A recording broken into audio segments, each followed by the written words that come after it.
You know, Triv, there's a What's thing that? called the suck zone. You The may have heard suck of it. zone. What? The suck zone. The Let's suck talk zone? about it.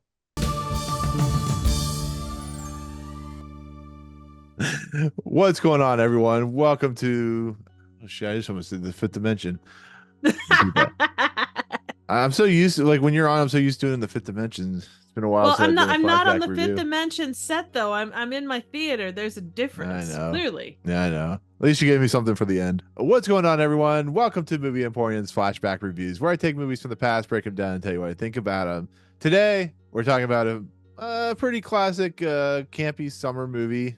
A movie that was well received in the early 90s, 96 to be exact. A movie I saw during a tornado warning, and a movie that is fun. It's a good summer popcorn flick. I don't know if it holds up very well, but I still love it anyways because, as Trev has alluded to, I love disaster movies. But today we're talking about Jan de Bont's Twister, which is written by Michael Crichton, executive produced by Frank Marshall and Steven Spielberg. It's a movie that stars Bill Paxton and, of course, Helen Hunt. But I can't do it alone. I have to do it with my co-host of the Fifth Dimension, a Twilight Zone podcast. I have to do it with someone who, I gave her paperwork to sign, but she refused to sign the last page. So therefore we have to go on a mission to review this movie. That of course is Triv from Trivial Theater. How the hell are you, Triv? How are you doing today? Me not signing paperwork has implications that I'm not sure I'm ready to even talk about, man. Well, I mean, it's all right. We'll figure it out. Maybe we'll hit like an F5 alcoholic binge on a street when Well, that's my tornadoes come typical through. Tuesdays, man. I mean, you Right. gotta be more specific. Right, right. I mean, for me, that'd be like, driving down a certain road that I live nearby. Yeah, you gotta take the chances sometimes. You gotta roll with it. Twister is a film that brought in a really interesting concept of tornado chasers, something that is kind of, as most things on YouTube, is kind of oversaturated at this point. But it's a movie that, though it doesn't work story wise level, and there are some editing choices and some choices with how the tornadoes operate that makes no sense, and how the character motivations. Triv, don't you agree that the movie's still entertaining as hell? It's still I, fun to I, watch. I mean, you could break down any movie. I mean, and the thing is with these big disaster movies, obviously this Mm. one, not to say that it's grounded, but it's a lot more grounded than the ones that came in the later 2000s, like, The Day the Earth Stood Still, San Andreas. I mean, take your pick. Mm. This one is Yeah, yeah, definitely more realistic, but you still have to take liberties with what a tornado can and can't do to kind of, fit your plot. And if you wanted to yeah, learn more about learn about tornadoes, go watch a damn documentary, I guess, because that ain't. But no, yeah, yeah, it is a fun movie. I mean, the drama is pretty cookie cutter considering between Helen Hunt and Bill Paxton. But yeah, I mean the story is great. It's fun. The callbacks to Dorothy are pretty great. The kind of like evil villain who gets his comeuppance at the end is satisfying. Um, well, when you say evil villain, are you talking about the tornado? I'm guessing no, I gets was his talking comeuppance at about the end. Cary Hughes. Oh, well, no, I mean, the tornado does as well. Tornado can't The tornado can't ran its defeat the power course, of love. and the the tornado ran its course and went the way of the dodo, the way tornadoes do. It's just Which, ironic that it went the way of the dodo as soon as it hit Bill Paxton and Helen Hunt. I mean, It, they're it love, it man. went for quite a while. I mean, Yeah, I know tornadoes have been known for going for many hours across many states. I mean, this one had one of the Viagra. yeah, I mean, this one went from like small, like we're gonna destroy a movie drive-in movie Driving. theater, Yeah, to just being so big that it encompasses like tractors and trailers and all kinds of crazy nonsense. But I'm telling you, it it's took Viagra. yeah, it did. It took the Viagra of a tractor trailer in a house, and actually, Couple it took cows. the or cows too.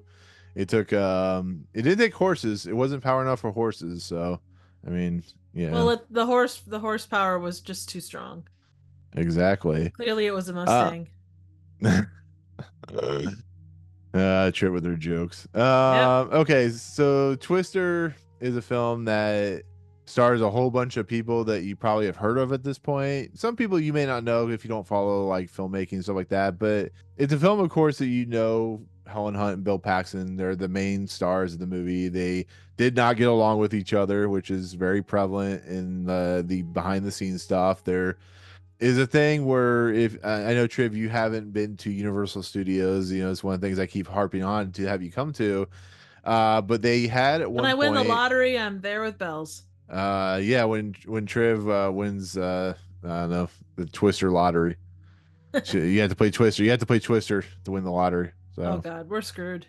I mean, you can do it. You can do it, Triv. No, but at one point in Universal Orlando, they had a attraction called Twister Ride It Out, and basically what it was is you walk into a couple of locations and they have like a house that's destroyed, and then you walk into what is essentially a lower scaled down version of the movie theaters, drive-in movie theater set, and you get the simulation of like what a Twister is like in some form or fashion. Of course, theme park dies. It's pretty cool. It wasn't great, but it was a fun thing. But the running joke of that ride and the running joke about how Bill Paxton and Helen Hunt hated each other was prevalent in that the pre-show when they weren't filmed together. So they hated each other so much that in an attraction that is based off the movie that they were in, they refused to even be in the same shot together. And it's a movie that is funny in that sense, but it's also a movie that uses advanced techniques of visual effects at the time, and it's a movie that attempts to be. It doesn't attempt to be any higher than a summer popcorn flick. It doesn't attempt to be high level art. It's a movie with a lot of weird issues, and I love it just the same. Watch it at least 3 or 4 times a year, I think, at this point. So I don't Oh know. yeah. No, I agree. I think it's a really fun movie. And I mean, yeah, it's a summer popcorn flick, but that's kind of what makes it awesome is, and look at any disaster film going back to the 70s or further back. I mean, even that very few of them are gonna, be more than, this is the disaster that happened and here's how we get over it. I mean, Towering Inferno, for all of the love stories and everything else, was still just a Towering Inferno. Volcano, Right. earthquake, any of those. Even the implied environmental stuff when you get into, the day after tomorrow or any of those. The grand scheme, you're there for spectacle. You want to Right, you right. want to see a meteor crash through the Empire State Building, or the roof of whatever great building collapse, or whatever it might be. Yeah, I mean, I don't go into a movie like Moonfall going, man, this is not to the exact scale what a moon crashing into Earth. No, I want to go see, moon maybe destroying Earth, but Earth survived, that type of thing, and Oh yeah. Hollow Earth, and I think where my problems lie with this movie is the simple fact of like, not that the twisters aren't cool, but for instance, there's a scene in this movie where they are trying to unleash Dorothy, which is their tornado warning system to help, Yeah, the what should sensors that be, they're the sensors, and it helps to predict what tornadoes are capable of doing, which, to be fair, is something that I don't think could ever really happen because tornadoes are so unpredictable. But they're riding over the hill and they're going up the hill towards this tornado. It's very unstable. Joe Harding, who's played by Helen Hunt, does this weird thing where she like freaks out. She's trying to set it up. Bill Paxton's Bill character, whatever, is trying to say we need to get out of here, and the tornado just kind of dissipates. They run away. Hailstorms. It's stuff like that. It's like the twisters, the sister twisters, the twisted sisters, the water spouts. How they like in the shot, it's like it's like a goof where like in the shot they're right towards the water spout, but there's a water spout on the right, water spout on the left, but the water spout on the right just disappears. And you had the two tornadoes, and they're just kind of right. There's stuff like that that just is so wonky that it does take me out of the movie. But then I realized, as Triv, as you've alluded to many, many times over many, many years that I've known you, quoting Mystery Science Theater 3000, it's just well, they say it's just a show, but it's just a movie. Repeat to And I yourself, forget it's that just a show. I should really just relax. exactly. And But that's well, what yeah. here's the thing, and I agree with you, and I hold to that philosophy, and you can see by what I review that a lot of times I do have to keep that in mind. But there is that level of it shouldn't go outside the physics of that world. And some of it is forgivable, some of it is stupid. It's always that balance of where is your tolerance for that? How much of that should in theory be allowed? Neil deGrasse Yeah. Tyson is never going to come to any space-based movie of almost any kind and go, yeah, this is approved. Like, that's just, you're still making a piece of entertainment. Yeah, and I mean, you look at like the scene where they outrun the F5 tornado. It's Oh my like, god. yeah, yeah, it's like Mile ridiculous. wide tornado. Yeah, Yeah, sure. clearly they're faster than that tornado's on coke, like crack cocaine or whatever, and they're just like, nope, we can hang out in the water You know wells. what? It's a Midwest tornado. It takes its time. Exactly. It's It in no goes great in. hurry. Well, I mean, in between when they're like, they find the 6,000 cans of Pepsi and that they clearly was not a product placement. Okay, it was. Um, What? No, that's crazy. well, There was I no was gonna product say, placement in this movie. no, I mean, clearly that tornado, which would have probably dissipated already, clearly went line dancing, had a beer, Oh listened yeah. to some country music, probably shucked some corn in the process, and and then finally saw Bill and Joe coming towards them, and they're like, you know what, I'm gonna go on a tirade again, and I'm gonna chase after him like the god's hammer or whatever. But um, no, but the thing about this movie that's really interesting is Joe DeBont, of course, had directed Speed a couple years prior. A very popular movie. He, of course, is known as a director of photography, cinematographer, for a lot of famous movies like Die Hard. So him doing this movie makes a lot of sense because it feels like a movie that he would do. It's also written by Michael Crichton and his wife at the time. Michael Crichton, rest in Nice. peace. But his wife also co-wrote this film.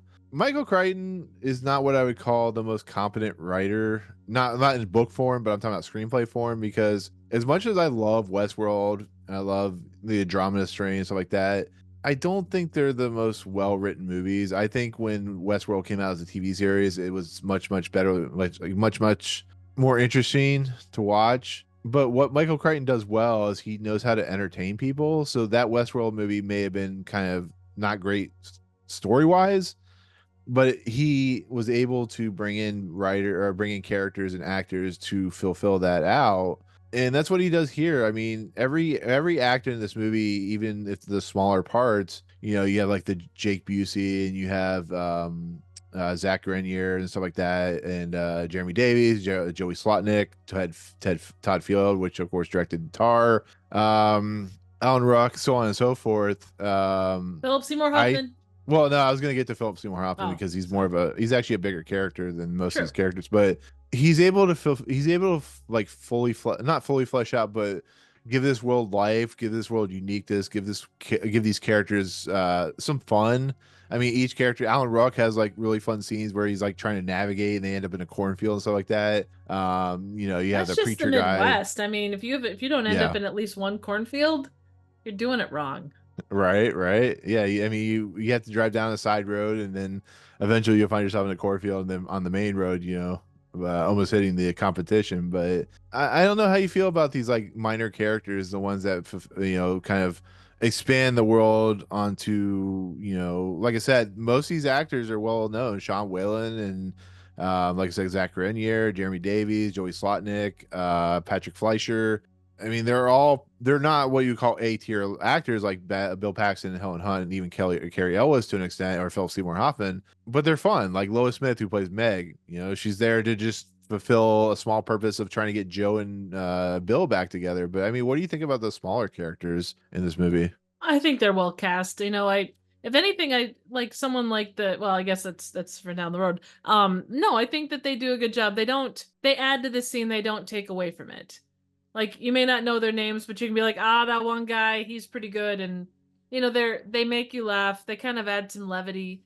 They're kind of like the like the comic relief type things, but they still Mhm. do other stuff. They have those one-liners that add to their the overall atmosphere. Yeah. I mean, for instance, like Scott Thompson, who plays the preacher guy, the one that gets his head cut in the F5 scene, he plays Arnold in Fast Times at Ridgemont High. Like, Nice. yeah, I mean, once again, when you have these characters and they're fun to watch, I mean, all they honestly do is just serve background characters. They serve Yeah. a purpose to the story in the sense of just adding texture to this world because all the characters in Joe Harding's outfit, though it's never actually fully said what they do, there is some story beats that were never played out where they work at a college or something like that, kind of like what Ghostbusters did and stuff like that. And they also have like this very rough around the edges. What's that word called? They feel Uh, homespun. They're grassroots. yeah, yeah. They're that group that really care about what they're doing. I mean, Joe Harding, of course, in the beginning of this film, is of course she loses she loses her father in the stupidest way possible because apparently her father is not smart enough to know not to hold a door on an F5 tornado. Just they You they know what it was? live. Yeah, go ahead, go ahead. You know what it was like was Kevin Costner in Man of Steel when he's standing out and the tornado like picks him up and takes him. Yeah, I mean, the mom and the young Joe Harding, who's played by I think Paz Vega or whatever her name is, the one from Spy Kids, they clearly live.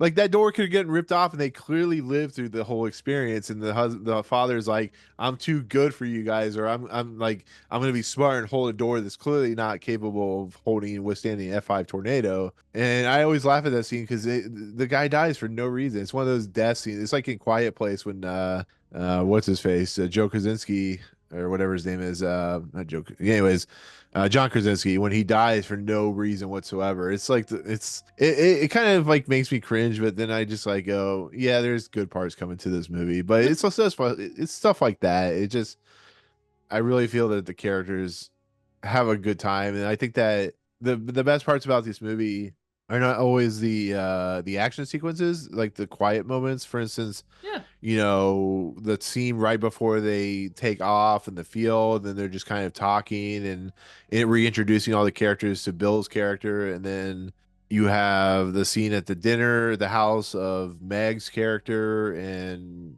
they're just talking about what Bill was like, and they're just having a good time, or at the diner or something like that. Those scenes are like they're like sighs of like breaths of relief and stuff like that, but they're also just fun, entertaining, make fun of each other, that type of thing, Yeah. naked Bill throwing a bottle. So I don't know. Well, and they give you exposition without giving you exposition, which is nice. Yeah.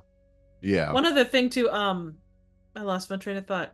Oh, the background characters. It's one of those weird things where like it's paradoxical because you don't necessarily notice them the first time you watch this movie, but you would be stunningly aware if there was just Joe and Bill.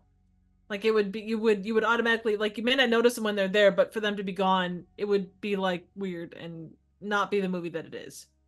Yeah, because as much as I love Bill Paxton and Helen Hunt in this movie, it would be kind of irritating just to. The best parts about this movie is not the fact that Bill Paxton, what's her face, Helen Hunt are arguing with one another throughout the entire movie.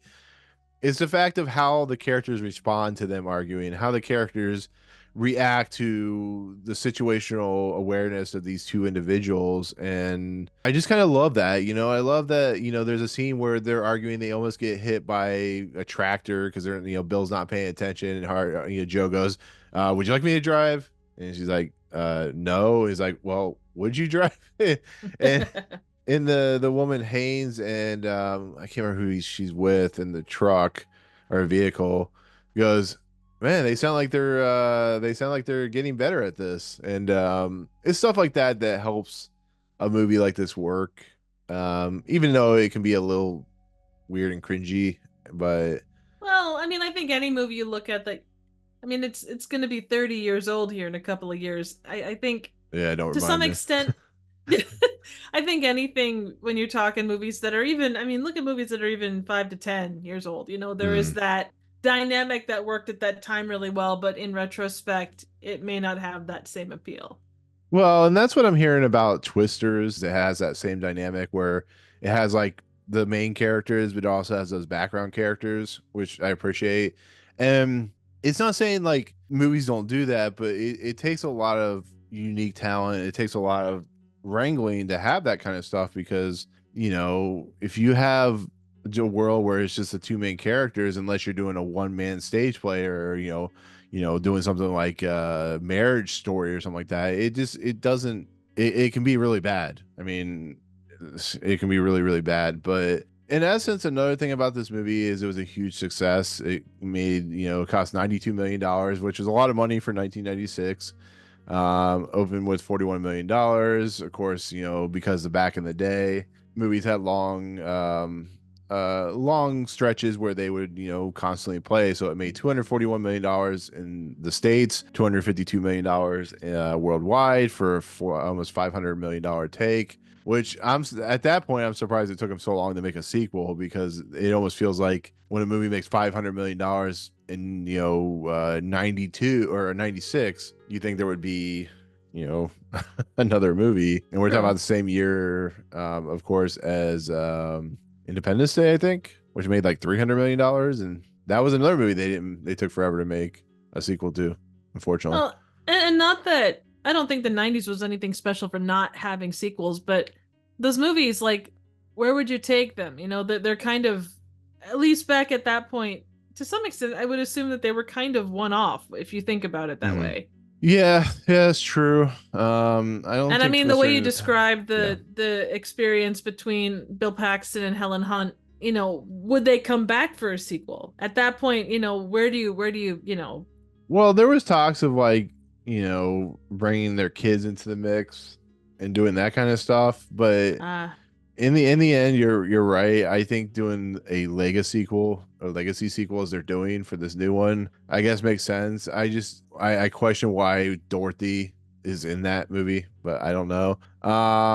So 1996, Independence Day was the top grossing film of the year with $300 million. Mission Impossible was number 3 with $180 million. We talked about that, of course, in our Mission Impossible series. And Twister was number 2. Twister was number 2 for the year with $241 million. So it was a huge, huge hit. And it shows. I mean, it's a movie that at the time had state-of-the-art visual effects, had Steven Spielberg's name behind it, had a director who directed Speed. Helen Hunt is working in the middle of Mad About You, getting ready to win her Oscar for As Good as It Gets. How's that movie? Yeah, As Good as It Gets. Like a year later or whatever. Yeah, Michael Crichton involved. Bill Paxton's what I wouldn't call like a household name, but people know him from like Aliens and stuff like that.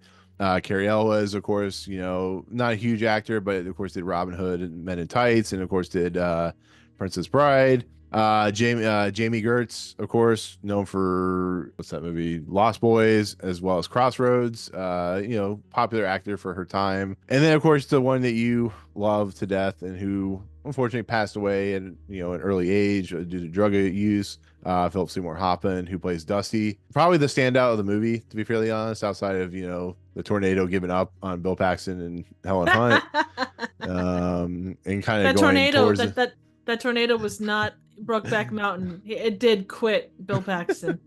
Right. It saw that it couldn't defeat the power of love, but it was too addicted to Van Halen and Shania Twain at the time. Fair. Right.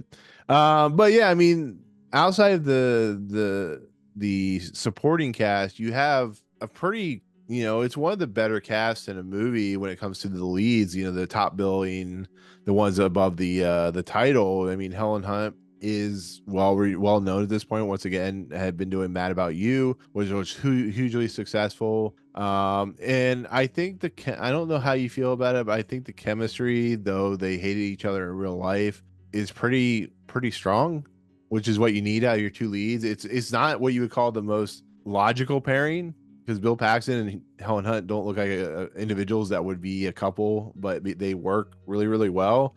And it's that history that Michael Crichton created for them that really helps sell their anger towards one another. And the chastising Helen Hunt's character gives Bill's character in the movie about therapy and stuff like that.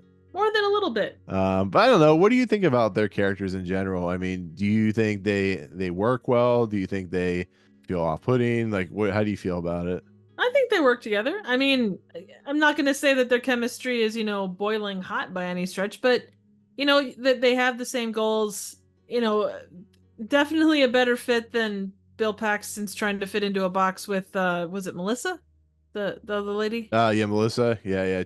trying to settle down into a weatherman position, which I laugh because, this guy could have made serious money as a like Cary Elwes' character does, but no, he finds a woman in Melissa Reeves who's a therapist, and then he gets his truck, gets his job as a weatherman, and he seems to become a. And the next thing you'll know, he'll be dating a bunch of women at the same time and marrying them.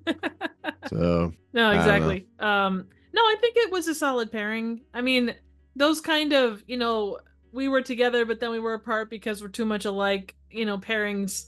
That's a pretty common trope when it comes to movies.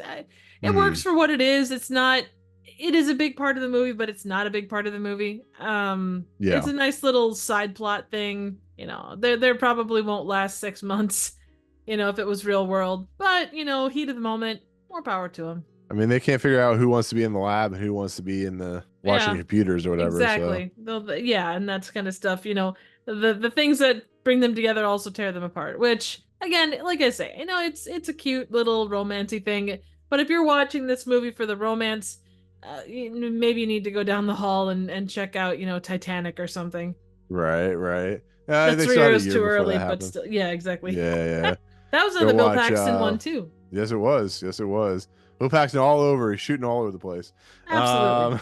Um, As no, you'd I think expect. that right, right. I think the weakest character in this movie, and it's unfortunate, is Cary Elwes' character. I think Yeah. he doesn't get a lot to do. He's just kind of a snide, kind of douchebaggy character that because he has money, but he has no common sense. He's more reliant on computers and technology than he is about the down in the dirt, surface level, not surface level, but down in the dirt, gritty, using your hands to create material, create, He's got the equipment, but he doesn't have the passion. exactly. He's like, as they say in the movie, he's in it for the sponsors, not the actual work.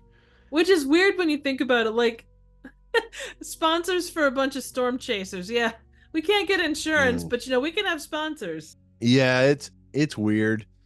It's laughable too because he his people, his background group, the Jake Busey and the Zach Grenier character, they're the ones that have the common sense, but they're too stupid to. They're like, if a certain president or a certain, director, I won't say his name, George Lucas, said he wanted to do a What? prequel trilogy. They want to do a prequel trilogy, and everybody's like, um, okay. He's like, I'm going to introduce metachlorians and I'm going to introduce this. And I'm like, yes, yes, let's do that. That's the kind of people that are surrounding Cary Elwes' character, and it kind of is the thing that happens in corporations and corporate speak and stuff like that. And I don't know, Cary Elwes is just too stupid for his own good, and he ends up paying the price, and he ends up taking the life of Zach Grenier's character in the Yeah. process. And I just think what's funny is they're constantly making the wrong choices. They're trying to follow behind Bill Paxton and Joe Hardy's character, Bill and Joe. They never make the right choices, and even when they're trying, like Joe and Bill are trying to save their lives, like nope, nope, we're not gonna follow any directions, we're gonna just go our own path, and they end up being killed by a tornado in a whatever that scaffolding piece, which is pretty violent actually. It's a pretty disturbing Yeah. scene. It goes. Yeah. Yeah. They and it's sad because it goes in on the driver's side, which takes out Zach, whatever his last Yeah, name is. his name's his real name's Zach Grenier, but he plays Eddie. They never say his name in the movie, I don't think, but Right. his character's name's Eddie. Yeah. So He just got all of the bad shit. yeah, I he's felt even bad like, for him. right. He's even like, "Are you sure we should be doing this?" And Cary Elwes' character goes, "Yeah, do it." And he's like, "Okay, we'll do it." And then he dies. It's just like everybody's Yep. watching. They're just like, "What the hell just happened? Like, why? What is?"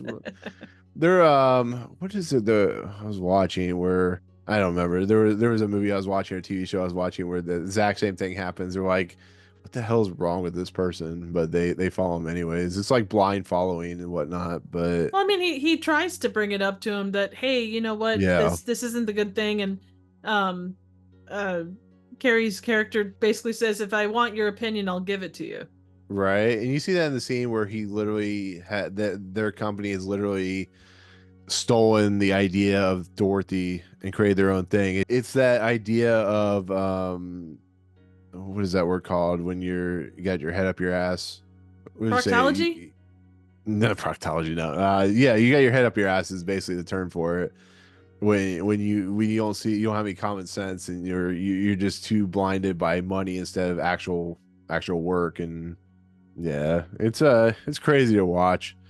It's laughable at times to watch just how many mistakes they make. And once again, the funniest scene is they're just driving along, they're not really paying attention. All of a sudden here comes a Dodge Ram just out in the middle of the cornfield, almost running him off the road, and all that good stuff. But um as we talked during the movie, Melissa Reeves is the most tragic character of the movie, to be fairly honest, because here's a woman that somehow was coerced to come to this tornado chasers group to get documents of a divorce settlement, and she gets pulled along this road where she's trying to deal with her own patients while almost dying several hundred times in the process by falling trucks or cows or uh staying at a motel in the middle of Oklahoma or whatever. It's just the fact that you probably agree with this, the fact that she's so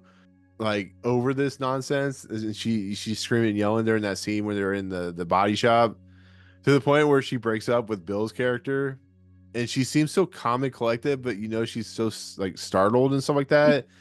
But she doesn't yell, she doesn't scream. She's like, I'm just kind of done with this. You do your thing. You're obviously in love with her, which is kind of the most fucked up moment, because they know they're on walkies or talkies or whatever, and clearly they don't realize that she's listening to him. And it's just like, oh my god, I feel bad for her character. But Yeah. I honestly, if that had been me, I probably would have said, you know what, I don't want to be with you. I can see that this isn't right. You do your thing, I'll do mine. But then he would have gotten a swift kick in the balls before walking away. right, but they're too busy fulfilling the product placement of Pepsi cans. Yeah, you 100%. Yeah, that's why Pepsi's the number one brand in the world now, just because of Twister. Oh yeah, without Just got doubt. beat out by Dr. Pepper.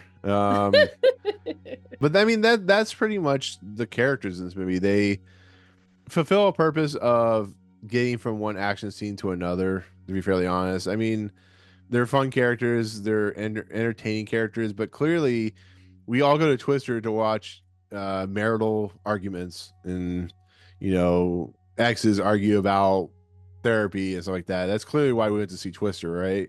I came for the sex therapy highlights. Oh, so you only want to talk about, you only married him for the penis? Well, no, Not I not was in not it for. for the sex therapy tips from Melissa. Yeah, yeah. When she talked about the guy who married his penis, or married her penis, and clearly you wanted to go because there were cows that were gonna fly by and stuff like that, right?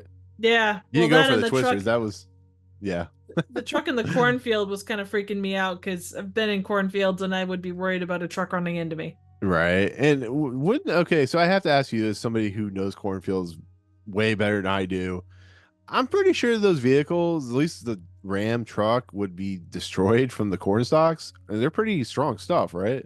They are, but I think that depending upon how fast you were going, like if you were going 5 miles per hour, you'd have some resistance. But yeah, if you're going full speed, 55, 60, you're not going to stop. Like the corn's not going to stop you.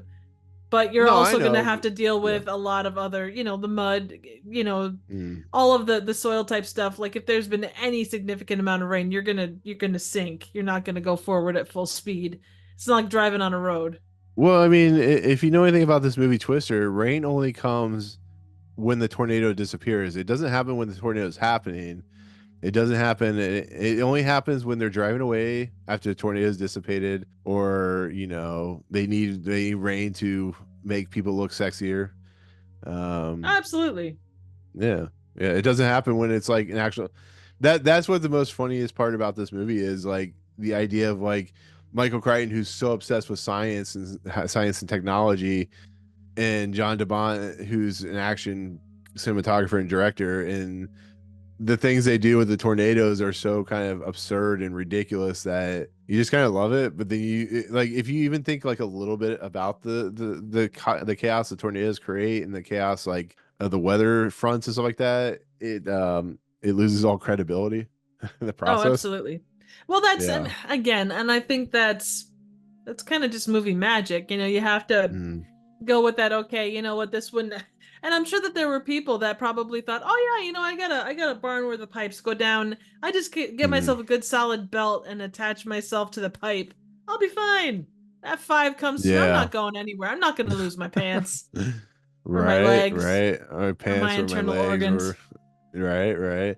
I mean, there was a thing on YouTube I was watching, and God bless this woman survived, but a tornado, I think it was like an F4, F5 tornado came through, and it wasn't supposed to, she was working, it wasn't supposed to hit her, but it shifted because tornadoes are wildly unpredictable, and it ran over her, and she was in the hospital for like 3 weeks or maybe a month because she had like internal bleeding and she had broken legs, and she was like in protective, she wasn't holding on to a pipe with a belt, she was like in a place that it was very well insulated, and it still messed her up and stuff like that. Oh So yeah.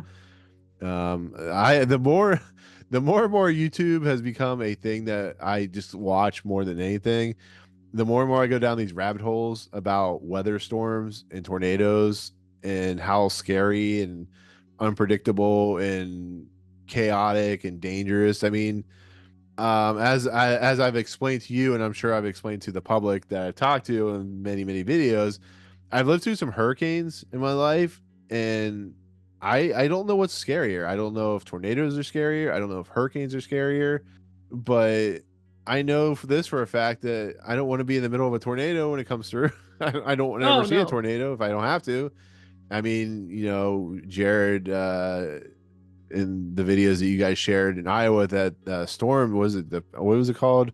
The Oh, Pricio derecho, Derecho. derecho, I mean, derecho. yeah, it's crazy shit. I It's mean, crazy that's stuff, that's and that's basically an inland tornado or an inland hurricane. Yeah, it was. I remember right, that it hit here not as badly, but yeah, it was intense. Um, yeah. I and mean, the you watch damage, a movie. yeah, No, it's yeah, crazy. right, right.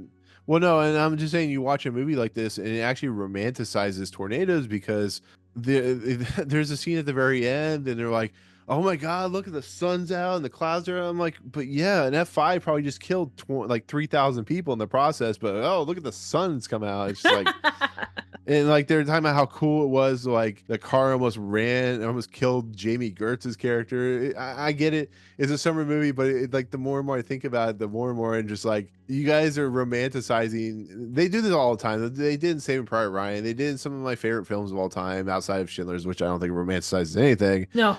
There's this level that Hollywood romanticizes stuff, and then you get the real perspective, and it's just like Bill and Joe as they're running away from F5 tornado is scary shit. Like, I mean, you can only imagine, like, he stops and stares at the tornado as it's coming towards them. It's like, get the fuck out of there. And in the process that they're like, what, 10 feet away from the tornado or something like that. It And was hard to, I mean, your depth of field, it's hard to tell, but I mean, well, that's true. That's they true. weren't half a mile away from it. And like, yeah, it's certainly the way But that, I mean that tornado is going 200 miles an hour. There's no way even well, like no, a no, it quarter of a doesn't mile away. necessarily, no, those suckers, it depends on the tornado. Some of them move fast, some of them move slow. The slower they move, the more damage they cause because they're spending more Hmm. time in one place. But they're not moving hundreds of miles per hour, but they're also not creeping along at feet per hour. So, Well, the funny thing is they may only move 5 miles an hour, but the funnel itself is like going 100 miles an hour. oh yeah. It's a weird, strange. I mean, it's the same thing with hurricanes. Like the hurricane eye is going really slow and is very calm, but the outside is going hundreds and hundreds of miles an hour. And you get those two mixtures of going really slow, as you said, and you get that build up the damage field. And then as the tornado is spinning, it's spinning faster and faster, creating the more dust and more dirt and more whatever it creates, the more and more it speeds up. And I do think what this movie does pretty well is it simulates how intense a tornado is, and that's why the action sequences work so well. Even though I have problems with the romanticized version of them, the we're gonna watch uh, what's that movie they watch in Oh, The the Shining. famous Shining? And we're gonna be like, oh my god, it's an F5. Oh my god, did you see how cool that was? Blah blah blah. It's just like, yeah, Well, but yeah, I guess I don't know. I'm so conflicted on it. Like, I love this movie. I love everything about it. But when I start turning my brain on it, it's just like, oh my god, you guys are. I guess I mean, it's the same thing with, like you said, with the Towering Inferno. Like, people are falling off in flames out the building, but you're like, that's really cool. Like, I don't know. It's weird. I don't know. Help me, well, I Trip. think from the perspective of the characters that are saying, "Oh my God, that's awesome," you're talking about people that chase tornadoes for a living. They live for Mm. that adrenaline rush. You have the perspective of Melissa there too, so you see like your normal individual is, people, I suppose, normies that we'd call today. The perspective of a normal person is going to be like, "Oh, get the fuck out of here. We need to run now, get to the basement, leave the country." That's that kind of response. So the Yeah, people you're yeah. dealing with, they literally do this for a living. So I can see why they romanticize, like, those characters romanticize. And and they showed when the tornadoes hit people and the places that they were going through. I mean, it's not like they were like, "Man, that was awesome. Holy shit. Can you believe the damage?" They stop and they're affected. Well, I mean, they do show the damage of like Wakita, where Meg lives. Right. No, They I show mean the how people. damaging it Like can be. they No, I talk, know. that's all I mean. Yeah, yeah, and I'm not expecting a movie that's PG-13 to show me complete death and destruction, and I'm expecting an action film with tornadoes. It's funny when you start thinking about it on a reviewer level, how just demented this film can be at some points, and but then again, like you said, you watch these reviewers, or not reviewers, these storm chasers on YouTube, and it's just like, they're chasing after like one of the most destructive things on the planet, and they have no qualms getting within a few 100 feet or yards or whatever of the thing itself, and Oh yeah, it's like uh, someone that works with tigers. mm, They know the behaviors, but they also understand that there's a lot of shit that could go wrong real quick. yeah. But I mean, the action sequences are why we come to this movie. It's like Nicole Kidman's like, you come to this movie because you love movies.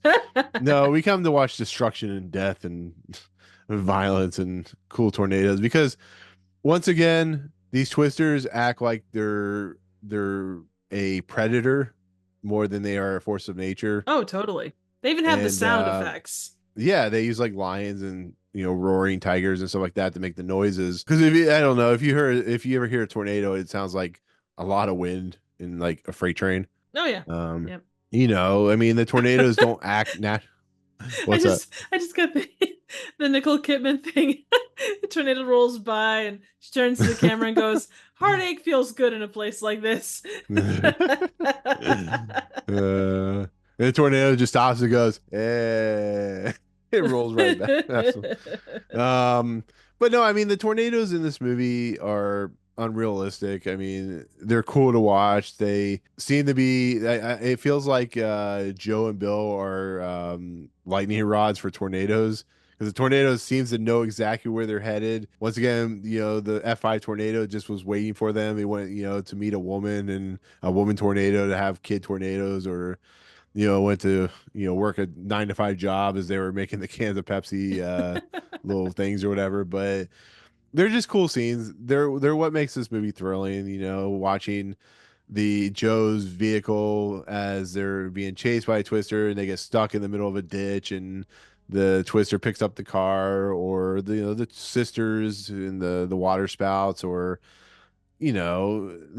ironically, there's action sequences here, but it's more story about therapy than it is about tornadoes. There's a lot of tornado sequences in here outside of the Yeah. last sequence. Like they only last like 3 or 4 minutes, maybe 5 minutes at the most, and that's kind of Well, it's surprising like, for. well, okay, Jean de Bont did The Walking Dead, right? And I know that, like, No, no, Robert he didn't. He Kirkland, did Speed. who Did he was do? Did wasn't he he do an what? executive? No, that was He was Frank. an executive producer. Oh, you're right, Frank de Bont. Yeah, Frank Darabont. Yeah, no, he was a Right. producer on Minority Report, but he directed The Yeah. Haunting, your favorite movie of Okay. all time. Yeah. God. No, I'm sorry. Never mind that. I was gonna say, well, I was gonna compare it just basically to Walking Dead in that there are zombies, but by and large, they're not something that they're facing like every single minute of every single day. You know, they're Well, having to deal with the yeah. interpersonal things that they deal with just as people. And that's kind of here too. You've got a lot of like interpersonal drama going on with tornadoes as kind of a, lubricant going on in the background. Yeah, and I think that's why I like Speed a little bit more because there's the interpersonal stuff, but it's mixed real well with the action sequences. The bus takes up most of the movie, but Well, yeah, if I they'd don't be weird know. I if they think weren't on the bus. right, right. But I just my thing about the tornadoes is the way they operate the tornadoes, the way they visually represent them. It doesn't feel like cohesive. It doesn't feel like they're very cohesive sometimes with how they present the action sequences. And what I mean by that is I go back to once again the hill tornado, the sister tornadoes, even the first tornado. There's like one scene where they're driving and they're like, I can't see this tornado. And it isn't until like they go from like the main road to like this hill road that the tornado finally appears.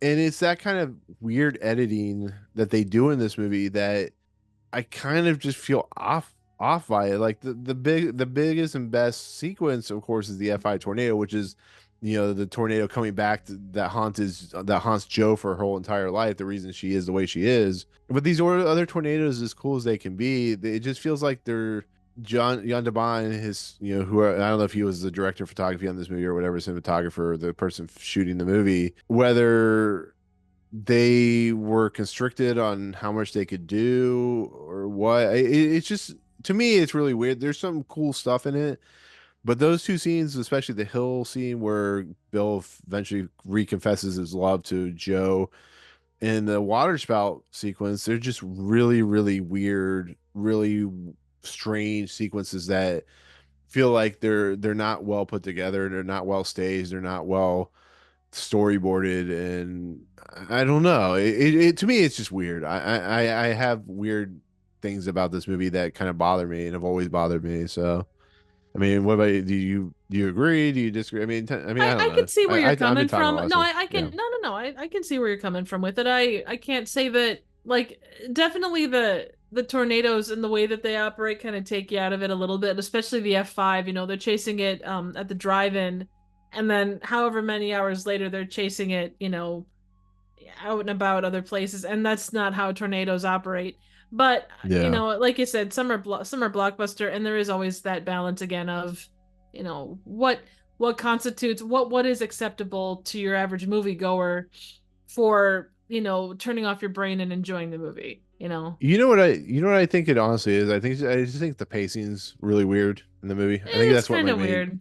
Yeah, like the sequences where they're settled down and they're like at the house eating lunch or whatever, like that feels really well paced, but some of the action sequences are really strange, and maybe it's because I've seen this movie so many times throughout my 30 years of almost watching this movie, that it feels that way. But it's also 90s films in general. There is a pacing weird it's the same thing with the 80s films. Like they have their own weird pacing moments in their films and how those films were put out back in the day. Like, yeah. look at Armageddon, you look at Deep Impact, you look at any movie in the 90s. They always have this like strange editing style, and like you look at the 70s where it was almost like avant-garde type of stuff, where it was experimentation and the editing. Like you look at Easy Rider and the pacing and the laxation of the storytelling aspects ran rampant in the 70s. You can see it with Star Wars and Rocky and stuff like that. And then Oh you look at yeah. the 80s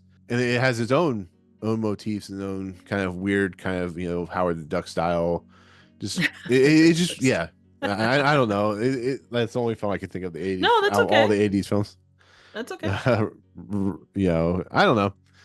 Like I said, I have to remember it is the 90s that this film came out. It's the same problems I have with Jurassic Park, where I feel like the pacing's all over the place with that movie, and it's ironically another Spielberg directed, Yeah. produced movie type of Well, thing. So, and I yeah. think that for that era, it was a lot of both of those movies are big disaster-esque movies.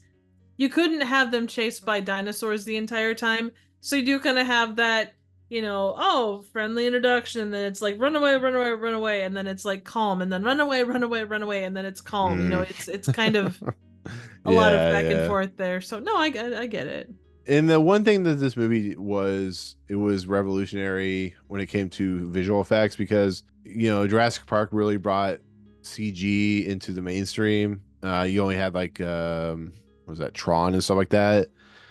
And this movie was one of the proponents of how CGI could be used in a really effective way.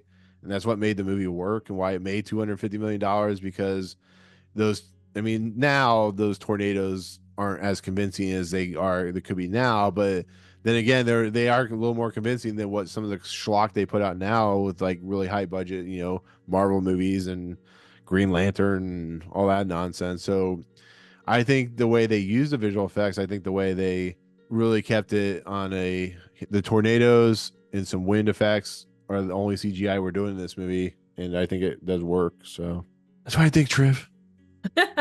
No, I think it's good. I think it I would say the effects they're not in regard to the copy that we watched. It was a little being it was shared over Zoom. It was a little Oh yeah, pixelated. the bit rate and So stuff like that. right, it Yeah. was a little hard to tell. But I mean, there was only like I think it was actually the explosion of Cary.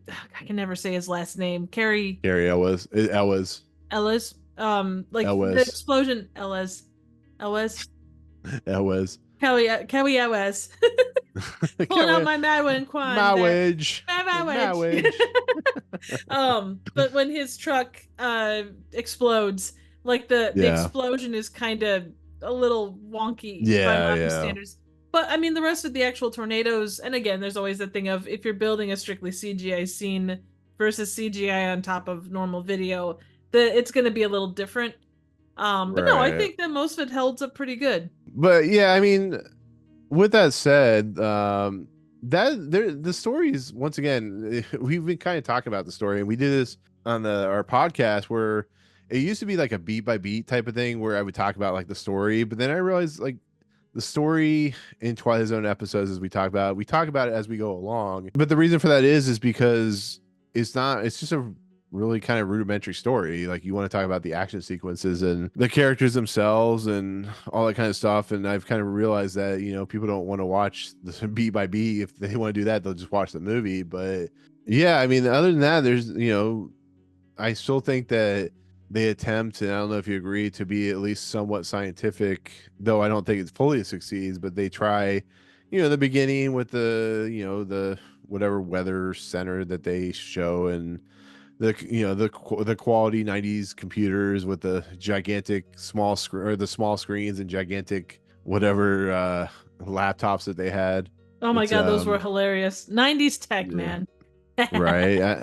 The other thing that's kind of sad is like I always joke about with like Inglourious Bastards and when they kill Hitler is the fact that they finally get the can or the little things after 4 tries up into the tornado to get all the information.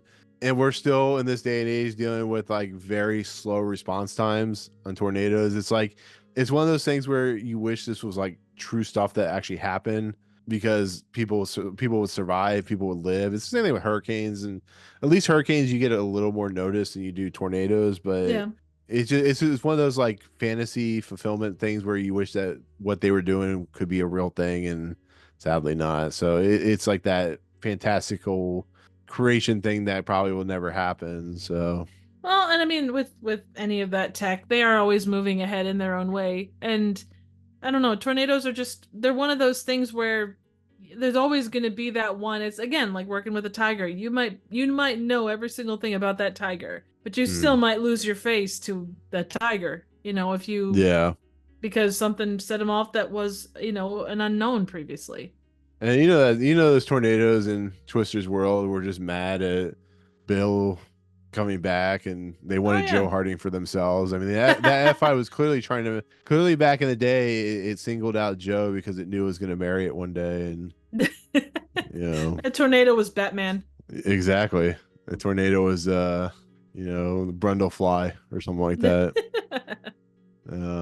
But in the end, I mean, that's pretty much Twister in a nutshell. It's a movie full of visual effects, revolutionary for the time, very hugely popular. Yeah. Finally in 2024, 28 years later, it's finally getting a Lego sequel, and I'm looking forward to it. It's one of those movies that Twisters was where I was going.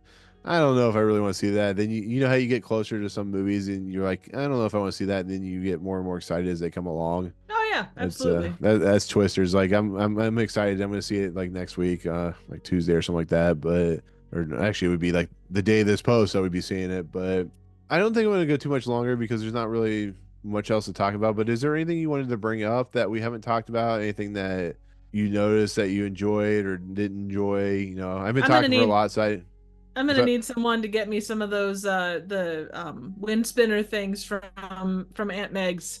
right. Yeah, Those things we were are talking to awesome. well, we were talking during the movies, like you were talking about how expensive they are. I'm like, you can always just kind of run into a junkyard when they're closed and get free of charge. They'll never know unless they Oh have a yeah. dog name, whatever dog from Stand By Me. Well, they Chopper. got dogs and they have cameras. Well, I mean, if you've ever seen Tomorrowland, she knows how to destroy the camera, so just learn from her. I So don't know how to do that. Trev, you got to learn. It's the 2020s. I'll just find a coupon that'll save me at least a few bucks. Or just find yourself a Bill Paxton or something like that. That would That also can, work. yeah, that can clearly read the wind from the dirt on the ground instead of looking up Oh at my the. God, I have to. He picks up the dirt and there's like a flag in the background, and it's like you can tell by the flag what way the wind is blowing. You just wanted to touch grass or touch dirt. Well, I mean, clearly he just wanted a scene with Philip Seymour Hoffman going, "Go on green." Is greenage. That's what he says. True. Greenage. And I like the scene that in the in the diner when Melissa and Joe are talking, and he's like, she basically says, "You're just trying to get him back," and Joe just kind of does a thing, and she's like, "I'm gonna pay for the check," and he's like, I don't blame you, but you got to realize that he's my man." And it would be much more funny if there was like a cat fight. I think that would have been hilarious, like a cat fight during the tornado. Right, clearly. Right? No, I'm kidding. That's the what the I would cat like to fight see. the cat fight would have been an E5. Well, yeah, that would be An something that E5. that'd be something that the guys who created like a disaster movie and shit would put in their movie. The fucking cat fight. Surprised there wasn't. Yeah, actually, wasn't Yeah, there? right. I think there was I at don't least a know. couple of those, but yeah, that I don't know. In the grand, I will say in the grand scheme of like disaster movies, this one is more, relatively speaking, for Hollywood, more grounded than what you'd get with a lot of more modern ones. It's not the day Yeah, after yeah. I tomorrow or mean, things like that. though the tornadoes have like a clear vengeance on the two, they're still on the ground. They're not like flying from space or some shit like in Geostorm or something or It's not you know. Sharknado, which is actually more of a Yes, yes. Sharkane. Yes, exactly. Did you know they filmed one of those at Universal Studios, by the way? Yeah, wasn't it prominently featured? Yeah, it was. It was the funniest thing I've ever seen. But oh man, those movies, I swear. But yeah, I put Flying this in the cows. same. But I put this in the same realm as like Armageddon or Deep Impact or maybe like a Independence Day or Volcano, I don't know where if I would put it that high. I mean, yes, the thing about those movies is they're world impacted things. This is, Mhm. a relatively small area. I bet it was a massive storm, but still it's hitting, you know, a couple of counties or towns. It's not taking out the whole East Coast. Well, I meant like the when I mean by I would put it in the same realm as like the like a Dante's Peak or something like that. On the simple fact that like it's still a disaster movie. It still causes like Yeah. great destruction. Yes, it's in a small contained area, but it does enough damage similar to like Dante's Peak where things are altered in technicality by the end of the movie. And I think that's what sets it apart from stuff like Armageddon, which I clearly think is like not a very good movie. I have real issues with that movie. That's clearly Michael Bay. But Michael Bay explosions. exactly. Explosions by Michael Bay. Or as they say in Team America, Michael Bay sucks, but I love you. Um, That's probably the no, best thing you can say about him. right. No, he's actually a really nice guy. I met him in person. So, Aw. anyways, that's a different life in general. But overall, I think the movie's still competent. I think the movie, as long as you don't think about it too hard, I think you'll enjoy it. I love it for disaster stakes. I love it for disaster sakes. I think the characters Now are all serving fun and disaster steaks at Texas Roadhouse. Yeehaw. exactly comes with charred cows. Uh, anyways, I think the characters really sell the movie being much more entertaining than it could be.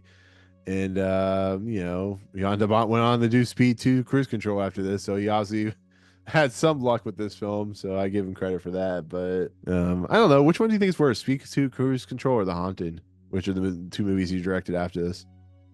Which one's worse? Yeah. See, I do enjoy parts of The Haunting.